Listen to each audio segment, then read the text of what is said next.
साहब, हम लोग हरियाणा घूम के आए तो हरियाणा में फरीदाबाद में, गुड़गांव में सब जगह बिजली की बड़ी समस्या है और आप बिजली मंत्री हो, तो इस समस्या का क्या निदान है?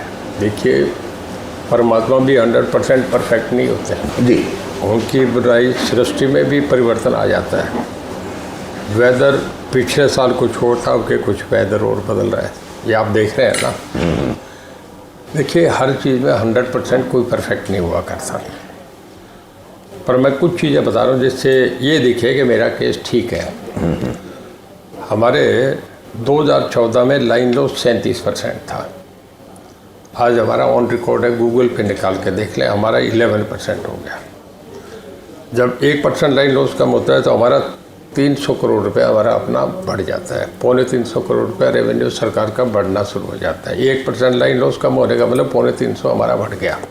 चोरी इतनी रुक गई तो हम 5700 करोड़ प्रॉफिट में आए।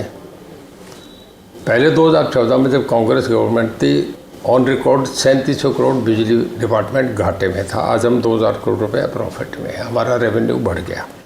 नंबर 2, एनसीआर में, दिल्ली में इंडस्ट्री जितनी है बाहर शिफ्ट हो रही है। एनसीआर में रेजिडेंशियल एरिया नहीं है।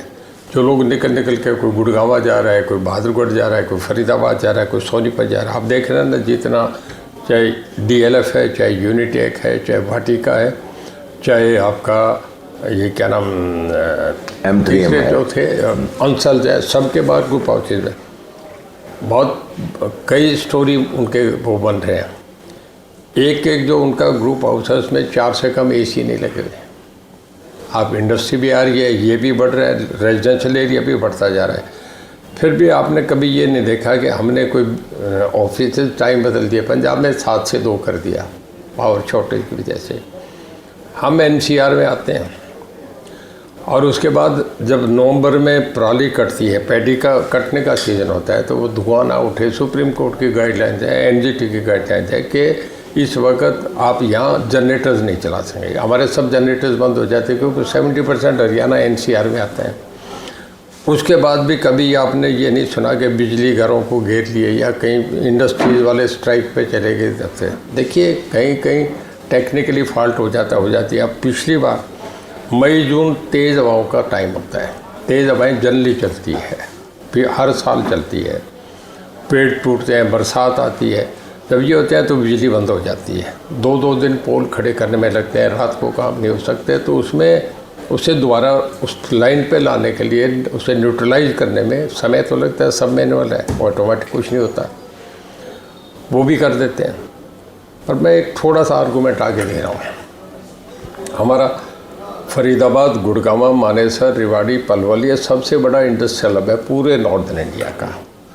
उसके लिए जो मैं आपको डेटा दे रहा हूँ वो सुनने वाले हैं।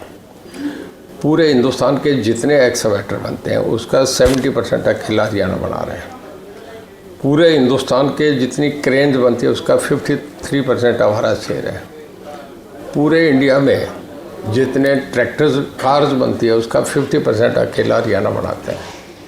पूरे इंडिया के जितने 2 व्हीलर्स बनते हैं, सबसे ज़्यादा हीरो चलता है, 60% हम कंट्रीब्यूट करते हैं।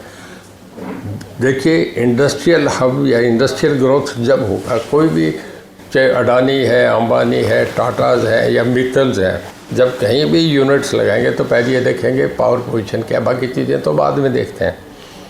तो आप ये बताइए, हम सबसे बढ़िया परफॉर्म कर रहे हैं। पूरे देश में 47 डिस्कॉम कंपनीज है जो गवर्नमेंट ओन्ड है, टोटल 47 है।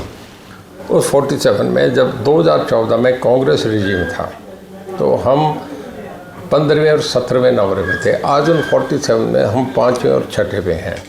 गुजरात 1 नंबर, चारों कंपनी गुजरात की 1 नंबर में है। गुजरात के बाद स्टेट वाइज है तो हम नंबर 2 पे हैं। अब मैं नहीं समझ रहा कौन सा गणित है जिसमें हम नंबर 2 हैं या हम हरियाणा में बिजली नहीं। देखिए, क्या स्टैटिस्टिक्स की बात नहीं है। मैंने जैसे आपकी बात को चैलेंज किया, मुझे मेरी बात से कन्विंस कर दें, आपकी बात से मैं मान जाऊँ।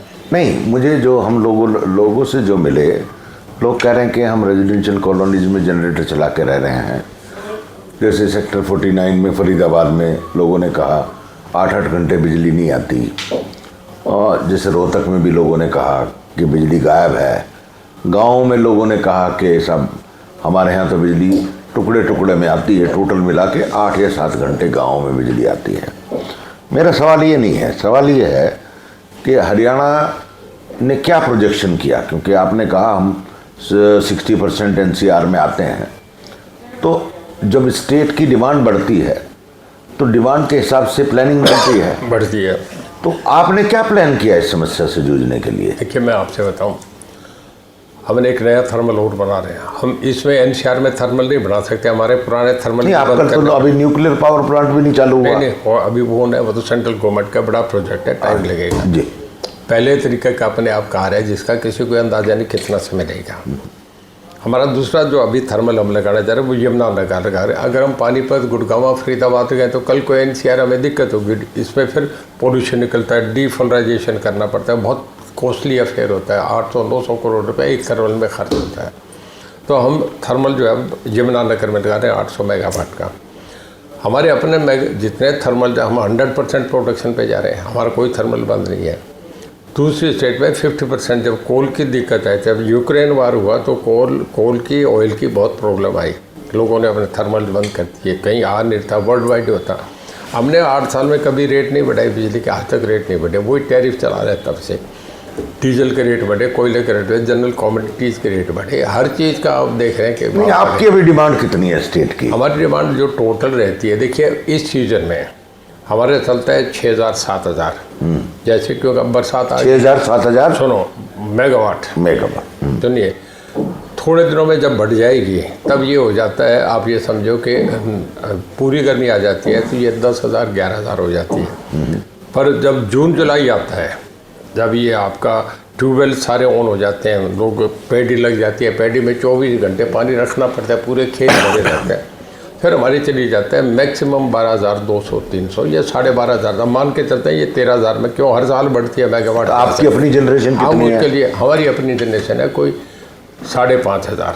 कुछ आप बाजार से खरीदते हो? कुछ हम लेते हैं, सेंट्रल पूल से मिलती है हमें। सुनो, इसके बाद हमें मिलती है, जब हमें खरीदनी होती है, एक लॉन्ग टर्म अरेंजमेंट है, जैसे हमने अडानी से कर रखा है, वो हमारा कोई 3.5 रुपये है, वो हमारा उनसे लॉन्ग टर्म अरेंजमेंट है। हमें 1200 मेगावाट उनसे लेते हैं।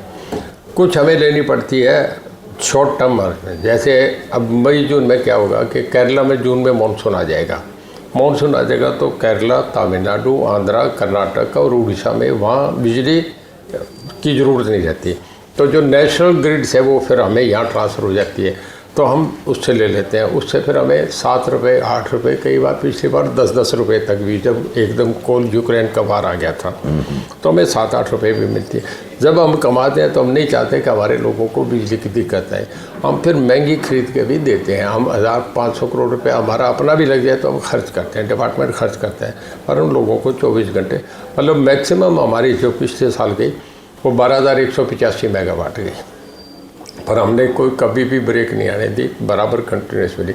कुछ एरिया जिसका आप जिक्र करें, हमारे कुछ हार्डकोर विलेजेज हैं, रोहतक में है, सोनीपत में है, कुछ जींद में है, कुछ हिसार में है, थोड़े से भिवानी में हैं, जहाँ लोग बिल नहीं भरते, मीटर अंदर लगा रखे हैं, छेड़छाड़ करते हैं, मीटर को चलने नहीं देंगे, उसमें तारे निकाल देंगे, कब जोड़ लें कर लें।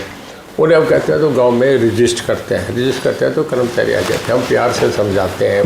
बिजली पंचायत भी मैं करता हूँ, लोगों को समझाता हूँ कि तुम यहाँ बच्चे गर्मी में मेरे कंजूसी, वहाँ हम 16 घंटे बिजली देते हैं। जहाँ लोग पूरा बिल भरते हैं, 70% से ऊपर जिन गाँव में लोग बिल भर रहे हैं उन्हें हम 24 घंटे देते हैं। पूरे देश में हरियाणा ऐसी चीज़ है जो अकेला 84% हम गांव में रूरल इलेक्ट्रिफिकेशन है, जहाँ 24 घंटे की हरियाणा ही अकेला 1 नंबर पे है पूरे देश में। अभी एक आपके डिपार्टमेंट में एक बड़ा इंटरनल काम चल रहा है, बिलिंग को लेकर के। व्हाट्सएप के माध्यम से उसमें एक API होती है, एग्रीगेटेड प्रोसेस आइडेंटिफिकेशन, वो ऐप पे बिजली का बिल आएगा, आप उसको दबाओगे और आप जो है उसमें व्हाट्सएप को 4 पैसे जाएंगे और जो सर्विस प्रोवाइडर होगा उसको 4 पैसे जाएंगे। ये काम बिना टेंडर के और बिना उसके नॉर्थ और जो आपके जोन हैं इसके MDO ने चालू किया है और शायद दक्षिण हरियाणा में चालू हो गया है। तो आपको लगता है कि व्हाट्सएप और जो ये प्राइवेट ऑपरेटर हैं, जो आपका 30-35 हज़ार करोड़ रुपए का कलेक्शन है, उसमें से 4% पैसा आप व्हाट्सएप को दोगे? देखिए ऐसा है, हाँ, डिजिटल विधानसभा में जाए तो हरियाणा विधानसभा सबसे पहले एक समय पे काम करने में सबसे आगे निकली है। हरियाणा सबसे आगे लीड देने में होता है। कई चीज़ हम ट्राई कर, पर इसमें हमारा पब्लिक के सामने इतने लोगों पे मिल जाता है, एक कोऑर्डिनेशन बनता है, उसमें हम देखेंगे, एक ट्रायल पे करेंगे। अगर ठीक सक्सेस हुआ तो हम इमीडिएट इसे लॉन्च कर देंगे। मैं थोड़ा सा आपसे बताऊँ कि इस वक्त हम कहाँ खड़े हैं। कभी आप 10 साल के बाद देखें ना, हरियाणा पूरे देश में सबसे बड़ी स्टेट होगी जिसकी सबसे स्ट्रॉन्ग इकॉनमी होगी। नहीं, मैं उस बात पर नहीं जा रहा, मैं बड़ी दूसरी उस पर जा रहा हूँ, क्योंकि ये प्राइवेसी इश्यूज़ हैं। क्योंकि जब आप नंबर देते हैं, बिजली का बिल आता है, उस आदमी का नाम आता है, तो व्हाट्सएप तो इंडियन कंपनी नहीं है, व्हाट्सएप तो अमेरिकन कंपनी है। तो एक अमेरिकन कंपनी के पास पूरी स्टेट की बिजली कंजम्पशन का डाटा, उनका इंडिविजुअल हैबिट्स का डाटा वो जा रहा है, क्योंकि उसके साथ साथ तो टेलीग्राम भी है, उसके साथ साथ तो सिग्नल भी है, उसके साथ तो जो सर्विस प्रोवाइडर है आपका मोबाइल, वो उससे भी हो सकता है। नहीं, तो फिर व्हाट्सएप की क्या ज़रूरत है? नहीं, मैं आपसे बताना, बहुत चीज़ें अंडर ट्रायल होती हैं, वो विद इन कैमरा होती है, हम करते रहते हैं। जब कोई चीज़ होगी देखेंगे परफेक्ट है तो उसे इम्प्लीमेंट करेंगे। जब तक नहीं गया था, ये तो एक ऑप्टिमिस्टिक क्वेश्चन है कि ये होगा तो ये होगा। अब अंदर से कुछ बातें कोई भी आदमी लीक करता है। मैं स्टडी के आधार पे बता रहा हूँ, आप स्टडी करके मतलब अभी तक ऐसे सवाल नहीं पूछ रहा, ऐसे कोई अभी तक फाइनल करके हमने लॉन्च नहीं करा। कर दिया दक्षिण में, अब आप पता करिए, बात करिए आप। मैं कर लेता हूँ जी, होगा तो इसके बाद मैं कर लूँगा बात। हाँ, वो चालू हो गया है दक्षिण वाला काम। अगर हो गया तो मैं देख लूँगा क्या होती है। दूसरा ये है कि कई चीज़ें इंजीनियर के काम है, वो देखते रहते हैं, पर हमें इन्फॉर्म कर देते हैं। अभी 1 हफ्ते से कॉन्स्टिट्यूंसी में जी हरियाणा जो है कब बिजली तरह में पूरी तरह से संपन्न होगा, और हरियाणा के लोगों की कब शिकायतें दूर होंगी कि हमारे घर से अब बिजली नहीं जाती है, ये कब होगा? ये तो मैंने बताया, पूरे देश में हम सबसे बढ़िया कर रहे हैं। गुजरात के बाद हम नंबर 2 हैं। नंबर 2 आप कहीं भी जाके पूछ लें, हमारी 4 कंपनीज हैं, DH, UH और HPVL और HPGCL। चारों कंपनीज की आज अकाउंटेबिलिटी पूरे देश में 1 नंबर पे है। अगर हम कोल इंडिया किसी भी देश में किसी भी से जाके मांगे तो हरियाणा को कहते हैं तुरंत पैसा दे दो, हमें कोई मना नहीं करता। ये हमारी गुडविल बनी हुई है, हम कर रहे हैं। पर पावर मामला बढ़ता जाता है। देखिए, पहले दही बिलोने का भी मक्खन मशीन से नहीं होता था, घर में पानी भी, नलके भी नहीं थे, सब मामला बिजली को हो गया। गीजर भी चलने लगे, मतलब AC भी आ गए, थर्मल भी आ गए, सब चीज़ें हो गई। तो ये करने के बाद जो है थोड़ा सा कंजम्पशन बहुत तेज़ी से बढ़ता जा रहा है। तो अब भी हमारी पूरी कोशिश है कि हम 100% मैं पीरियड की बात कर रहा हूँ। पहले से आप कब तक, रणजीत सिंह एज ए बिजली मंत्री क्या कहते हैं हरियाणा स्टेट को कि मैं हरियाणा का मंत्री 2024 या 2030 तक हरियाणा को मैं आपसे बता रहा हूँ, हम इसी एक हमारे अब तक 6307 गाँव है टोटल हरियाणा में। कितने? 6307 जी, 6307। और उसमें इस वक्त 5700 गाँवों में हम 24 घंटे बिजली दे रहे हैं, 5700 से कुछ क्रॉस करके जी। बाकी जो रहते हैं इसे हम 1 साल में सबको 24 घंटे लाइन पे कर देंगे। हम पंचायतें कर रहे हैं। आप ये कह रहे हो कि 2024 तक 100% सब गाँव को बिजली से कनेक्शन से कर, और घरों का जो रेजिडेंशियल है वो सारों का घर और गांव सब रेजिडेंशियल हो गए ना जी। जब हर जगह पहुंचे तो हर कोने में पहुंचे। दूसरा एक सवाल और है, इस सरकार का, जो आपकी सरकार है, उसका सोलर पावर, रिन्यूएबल एनर्जीज पे बड़ा जोर है, और रिन्यूएबल एनर्जीज का जो काम जिस प्रोग्रेस से चलना चाहिए था उससे चला नहीं। उसका क्या कारण है? अब मैं आपसे बताऊं, रिन्यूएबल एनर्जी जो है वो वर्ल्ड में नया चेंज हो रहा है, बहुत तेज़ी से आ रहा है। इसकी कॉस्ट ऑफ प्रोडक्शन कम है, 3-3.25 रुपये बनती है। दूसरी थर्मल की 5 से कम नहीं बनती, पोल्यूशन अलग होता है, और इसका सबसे लोगों की बड़ी मांग बढ़ गई।